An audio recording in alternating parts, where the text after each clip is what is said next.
샬롬. 그리고 다시 한번 이스라엘 위드 알린에 오신 것을 환영합니다. 우리는 매우 슬픈 날들을 보내고 있습니다. 10월 7일 토요일. 이스라엘은 하마스라는 테러 단체에 의해 잔인하고 비인도적인 방식으로 공격을 받았습니다. 그리고 이 분쟁의 모든 무고한 희생자들, 특히 아이들을 생각하면 우리의 마음이 아픕니다. 하지만 오늘은 이 분쟁이 어떻게 시작되었는지에 대해 이야기해 보겠습니다. 이스라엘 민족과 팔레스타인 민족의 역사를 성경 시대부터 오늘날까지 함께 알아보겠습니다. 자, 시작해 봅시다. 지금으로부터 3,000년이 넘는 옛날로 돌아가 봅시다. 그때 이 지역에는 이스라엘의 12지파가 살고 있었습니다. 이 지파들이 모여 우리가 통일 이스라엘 왕국이라고 부르는 나라를 이루었습니다. 이곳에서 사울, 다윗, 솔로몬과 같은 유명한 왕들이 통치했습니다. 그리고 그 후 수세기 동안 이 지역에는 여러 유대 왕국들이 있었습니다. 이스라엘 왕국, 유다 왕국, 하스몬 왕국 등이 있었으며 이들은 바빌로니아인, 페르시아인, 그리스인과 같은 여러 차례의 침략과 외세의 통치로 중단되었습니다. 하지만 이스라엘 민족의 역사는 기원전 63년 로마의 침략으로 변화하기 시작합니다. 로마인들은 이스라엘 민족을 억압하기 시작했고 이것이 유대인의 대반란을 일으켰으며 결국 로마의 승리로 끝나게 됩니다. 이스라엘의 파괴, 예루살렘 성전의 파괴, 그리고 백성 일부의 추방까지 이어졌습니다. 그리고 기원 후 130년부터 이스라엘 민족의 상황은 더욱 악화됩니다. 로마 황제 하드리아누스가 이 지역에서 대대적인 반유대인 탄압을 벌였을 때입니다. 그는 예루살렘 성전의 유적 위에 주피터를 기리는 이교도 신전을 세웠습니다. 그는 예루살렘의 이름을 아일리아 카피톨리나로 바꿉니다.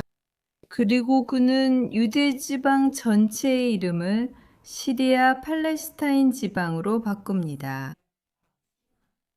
왜 하필이면 이 이름일까요? 첫째로 그 지방이 확장되어 시리아를 포함하게 되었기 때문입니다. 그리고 팔레스타인은 블레셋 민족을 기리기 위해 붙인 이름입니다. 이 이름을 잘 들어보세요. 플레셋, 필리스틴, 팔레스틴, 팔레스타인 모두 같은 이름의 다른 발음입니다. 그래서 실제로 그는 그 지역을 시리아 필리스틴 지방이라고 부를 것입니다. 이 시기에는 필리스틴 민족이 이미 사라졌다는 점을 강조하는 것이 중요합니다. 하지만 필리스틴 사람들은 누구였을까요? 필리스틴 사람들은 유럽계 이교도 민족이었습니다. 그들은 약 3200년 전에 이 지역에 도착했습니다. 그리고 오랜 세월 동안 이 지역에서 살았습니다. 주로 해안 지역에서 살다가 아시리아인과 바빌로니아인들에게 쫓겨날 때까지였습니다. 현재 팔레스타인인들은 블레셋신의 후손이 아닙니다. 잠시 후에 우리는 팔레스타인 민족의 역사적, 성경적 기원에 대해 이야기할 것입니다. 하지만 다시 하드리아누스 황제로 돌아가 봅시다. 이 대규모 반유대인 탄압 이후에 무슨 일이 일어났을까요? 이스라엘 민족의 또 다른 반란이 시작됩니다. 바로 바르코크바의 반란입니다. 이 반란도 다시 한번 로마의 승리로 끝나게 됩니다. 수십만 명의 유대인들이 목숨을 잃고 아주 많은 사람들이 쫓겨나거나 추방당하게 됩니다. 그리고 그때부터 유대인들은 이스라엘 땅에서 소수가 됩니다. 그러니까 유대인들은 3,000년이 넘는 시간 동안 이스라엘 땅에서 끊임없이 살아왔다는 거예요.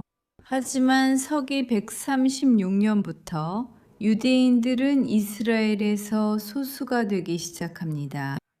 그리고 대부분의 사람들은 그때부터 망명 생활을 하게 됩니다. 로마인들 이후에 이 지역을 지배한 것은 비잔틴 제국입니다. 그리고 서기 638년에 이 지역에서 첫 번째 아랍의 정복이 일어납니다.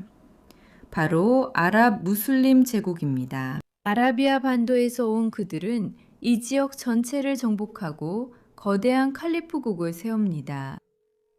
하지만 성경적으로 말하면 아랍인들은 누구일까요? 그들은 이스마엘의 후손입니다. 이스마엘은 아브라함과 여종 하갈 사이에서 태어난 아들입니다. 성경에서는 그들을 이스마엘 족속이라고도 부릅니다. 그리고 이 아랍인들의 이주는 7세기 무슬림 정복과 함께 시작되어 이후 수세기 동안 계속됩니다. 그래서 팔레스타인에 살던 아랍인들은 그 지역의 이름을 받아들이게 됩니다. 즉, 팔레스타인에 살던 아랍인들, 즉 팔레스타인 아랍인들이 그 이름을 받아들이게 된다는 뜻입니다. 그리고 오늘날 그들은 단순히 팔레스타인인으로 알려져 있습니다. 역사적으로나 유전적으로 말하면 팔레스타인인들은 아랍인입니다. 즉, 그들은 이 지역의 샘족 민족이라는 뜻입니다. 그리고 그들은 블레셋 사람들처럼 유럽인이 아닙니다. 그 후 수세기 동안 이 지역은 여러 제국의 손에 넘어갔습니다. 그리고 그들 대부분은 유대인들의 이 지역 귀환을 금지했습니다. 이스라엘 백성은 자신들의 땅으로 돌아가기를 기도하고 꿈꿨지만 이민은 매우 제한적이었습니다. 네, 이민은 있었지만 모든 제한 때문에 매우 제한적이었습니다.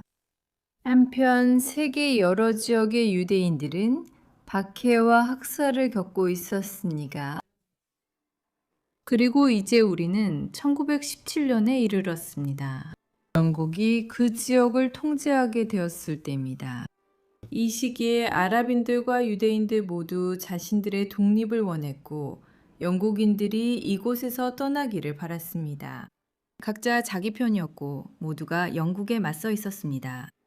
1921년에 영국은 팔레스타인에 대한 영국 위임 통치를 두 지역으로 나누었습니다. 그리고 77%, 즉 여기 지도 오른쪽에 보이는 모든 부분이 아랍인들에게, 더 정확히는 하셰미트 아랍 정부에 넘겨졌습니다. 1946년에 이 지역은 완전한 독립을 얻고 오늘날 우리가 요르단이라고 부르는 나라가 되었습니다. 그리고 나머지 영토에서는 1947년에 철수하기로 결정합니다. 하지만 이곳에서 무엇을 해야 할지에 대한 결정은 유엔에 맡깁니다. 유엔은 창관단을 파견하고 1947년 분할 계획이라고 불리는 것을 만들게 됩니다. 여기서 아랍 국가와 유대 국가가 각각 세워질 예정이었습니다. 그리고 예루살렘과 그 주변 지역은 유엔의 직접적인 통제하에 두게 됩니다. 지도를 보면 초록색 부분이 이스라엘, 노란색 부분이 팔레스타인, 그리고 흰색 부분이 유엔의 국제구역임을 알 수 있습니다.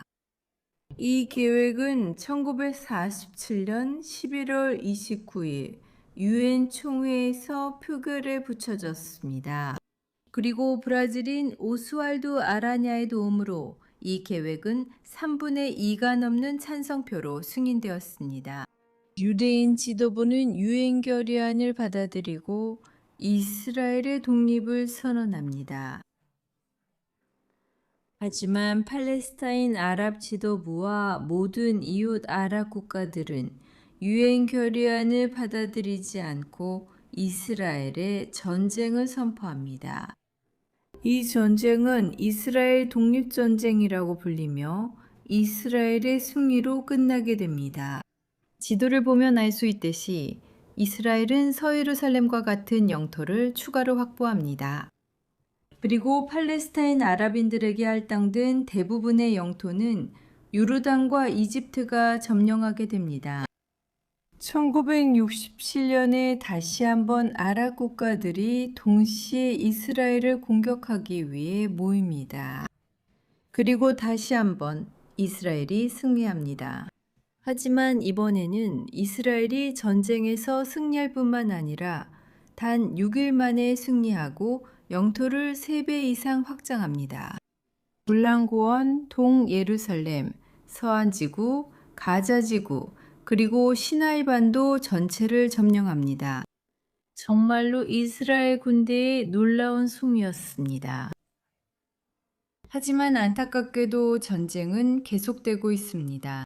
1973년에 아랍 국가들이 이스라엘을 상대로 기습 공격을 감행했고, 우리는 이것을 오늘날 욤키푸르 전쟁이라고 알고 있습니다.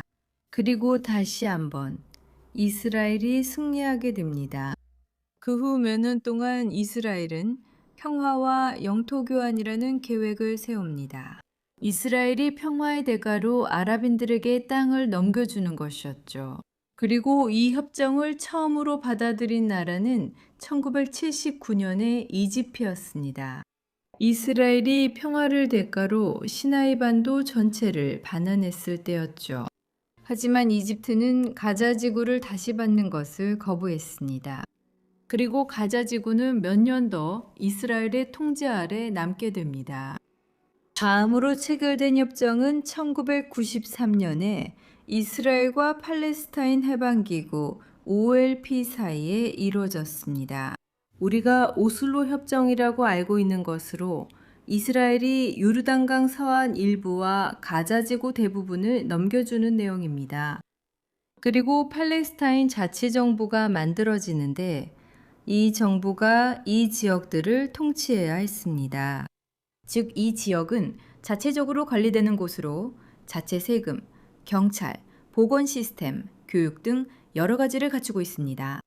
그리고 협상은 이후 몇 년 동안 계속되어야 했고, 결국 팔레스타인의 독립과 팔레스타인 국가의 수립이 가능해져야 했습니다.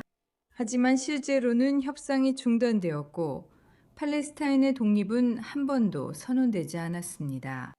하지만 상황은 2005년에 다시 한번 바뀌게 되는데, 이스라엘이 가자지구에서 일방적으로 철수하기로 결정했기 때문입니다.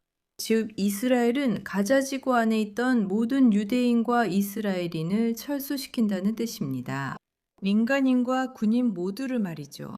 그리고 가자지구 전체를 팔레스타인 자치정부에 넘겨주면서 이렇게 평화 프로세스를 진전시키려는 목적이었습니다. 하지만 이것은 오히려 반대 효과를 가져왔어요. 2007년에 테러단체 하마스가 가자지구에서 쿠데타를 일으켜 팔레스타인 자치정부로부터 무력으로 권력을 빼앗았거든요. 하마스는 160명 이상의 팔레스타인인을 살해하고 500명 이상을 부상시켰으며 수백 명이 요르단강 서안으로 도망쳤어요. 그리고 이것은 현재의 전쟁을 이해하는 데 매우 중요한 부분이에요. 왜냐하면 실제로 오늘날에는 두 개의 팔레스타인이 존재하기 때문이죠.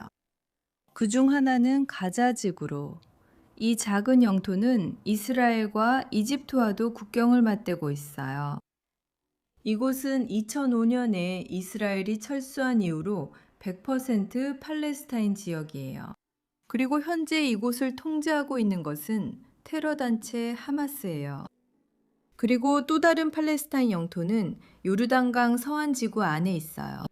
이곳은 우리가 A구역과 B구역이라고 부르는데 팔레스타인 자치정부와 파타당이 통제하고 있어요.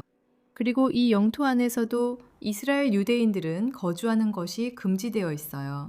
유대인들은 요르단강 서안지구에 살 수 있지만 오직 시구역, 즉 현재 이스라엘이 통제하는 구역에서만 거주할 수 있어요. 이스라엘과 팔레스타인 자치정부는 외교적 협정과 경제, 민간, 군사 협력을 맺고 있어요.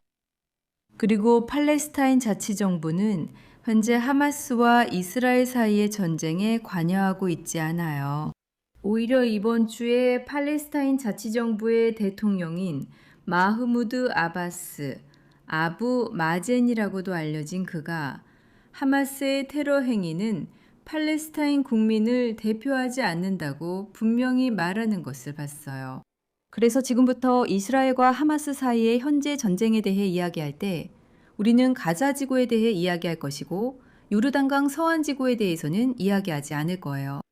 10월 7일 하마스는 이스라엘을 상대로 대규모 테러 공격을 감행했고 그 결과 1,300명 이상의 사람들이 목숨을 잃었으며 그들 대부분은 민간인이었습니다. 그들은 가족 전체를 살해했고 아이들과 아기들의 목을 베었으며 여성들을 성폭행하고 사람들을 산채로 불태웠어요. 그리고 이스라엘인과 외국인을 포함해 약 200명을 납치했습니다.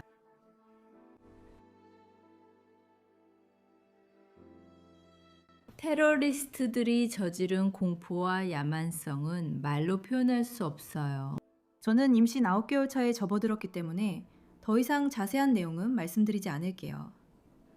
이 주제에 대해 말하거나 보는 것이 힘들어요. 그리고 지난주에도 유튜브에서 제 영상이 검열된 적이 있었어요. 하지만 우리는 이것이 홀로코스트 이후 유대인들에게 가해진 가장 큰 학살이었다는 것을 알고 있어요. 그래서 이스라엘은 하마스 테러리스트들에게 전쟁을 선포했어요. 이 전쟁은 팔레스타인 사람들, 가자지구, 그리고 팔레스타인 자치정부를 상대로 한 것이 아니라는 점을 보세요. 이 전쟁은 테러리즘과 하마스를 상대로 한 거예요. 그들은 가자지구에서 쿠데타를 일으켰고 팔레스타인 사람들을 억압하며 팔레스타인 사람들을 인간 방패로 이용하고 자신들의 극단적인 이데올로기에 반대하는 사람은 누구든지 죽여요. 그들은 무고한 사람들에게 가야 할 인도적 지원을 빼앗고 받은 돈과 자원을 이스라엘과 자기 국민을 상대로 한 테러에 투자해요. 우리가 보고 있는 이 영상은 하마스가 직접 만든 것이고 그들이 가자지구에서 수도관을 훔쳐 미사일을 만드는 데 사용하는 모습을 보여줘요. 그리고 그중 일부는 지난주에 이스라엘을 향해 발사됐어요.